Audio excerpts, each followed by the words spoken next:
नमस्ते। आज की कहानी दूसरी कहानियों से कुछ अलग है, कुछ हटकर है। कैसे? तो चलिए सुनते और देखते हैं आज की रोचक कहानी। किसी गांव में चंपा नाम की एक समझदार महिला रहती थी। चंपा अक्सर दूसरों की सहायता करती और उनकी समस्याओं को हल करने की भी कोशिश करती। गांव वाले भी चंपा को चंपा चाची कहकर पुकारते थे। एक दिन चंपा चाची का अपनी बेटी से मिलने का बहुत मन कर रहा था, क्योंकि उनकी बेटी दूसरे गांव में रहती थी और उसका जन्मदिन भी आने वाला था। चंपा चाची ने बड़ी मेहनत से अपनी बेटी के लिए एक बहुत ही सुंदर लहंगा अपने हाथों से सिला था, जिसे वे उसके जन्मदिन पर देना चाहती थी। उन्होंने अपनी मन की इच्छा अपने पति को भी बताई। चंपा चाची के पति ने उनकी बात सुनकर कहा, तुम्हारा विचार तो बहुत अच्छा है, किंतु तुम जाओगी कैसे? आजकल खेतों में बहुत काम है, इसलिए मैं तुम्हारे साथ नहीं जा पाऊंगा। और मुझे इस बात का डर है कि जंगल में तो बहुत सारे जंगली जानवर हैं, उनसे बचकर तुम किस प्रकार जाओगी? चंपा ने कहा, आप चिंता मत करिए, मैं अपनी सुरक्षा का ध्यान रखूंगी और बड़ी सावधानी से जाऊंगी। 1 हफ्ते बाद लौट आऊंगी। चंपा चाची की बात सुनकर उनके पति भी आश्वस्त हो गए। चाची ने अगले दिन आवश्यक सामान लिया और अपनी यात्रा पर निकल पड़ी। रास्ते में एक घना जंगल पड़ता था, इसलिए चाची सुबह सुबह ही निकल गई और तेज कदमों से जंगल पार करने लगी। दोपहर होते होते चाची थक भी गईं और उन्हें भूख लगने लगी, इसलिए एक तालाब के पास हाथ मुंह धोने के लिए गईं। जैसे ही उन्होंने पलटकर देखा तो देखा कि सामने की एक चट्टान पर एक मगरमच्छ बैठा है।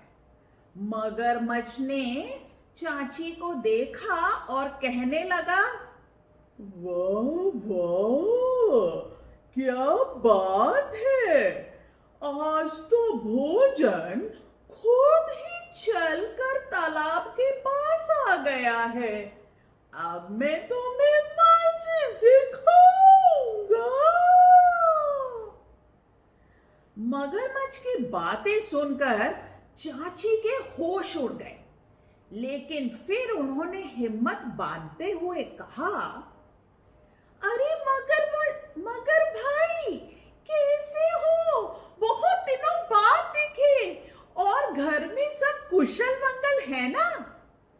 चाची की बात सुनकर मगरमच्छ आश्चर्यचकित रह गया, लेकिन जब तक वह कुछ समझता और कहता, चाची तो वहां से चंपत हो गई और कहने लगी, मगर भाई, अभी जल्दी में हूं, बेटी से मिलने जाना है, मिलती हूं 1 हफ्ते बाद। ऐसा कहकर चाची तालाब के पास से 9-2-11 हो गई। मगरमच्छ इसी सोच में पड़ा रहा कि मैं चाची से कब मिला था, चाची मुझे कैसे जानती है, पहले मिला था क्या चाची से, ये वो ऐसी ही कह रही थी।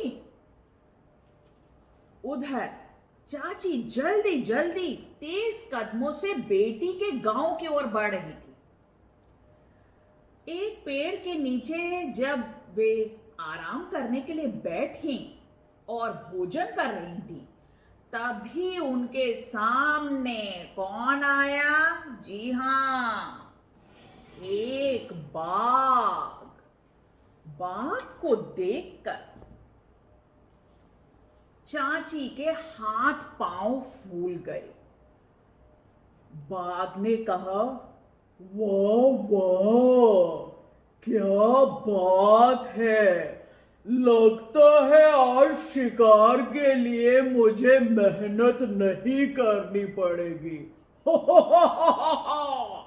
और बाघ दहाड़ता हुआ चाची की ओर बढ़ा।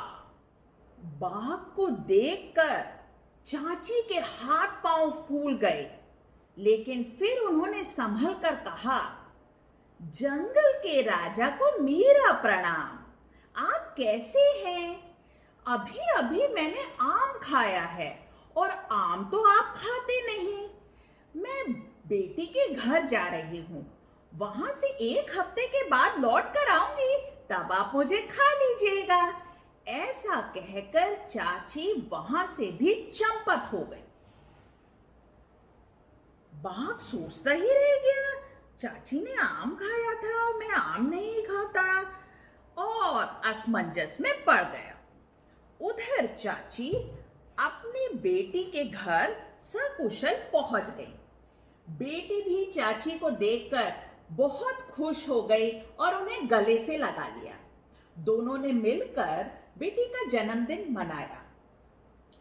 इस तरह 1 हफ्ता बीत गया और चाची के घर लौटने का समय आ गया। तब चाची ने अपनी बेटी को जंगली जानवरों के बारे में बताया।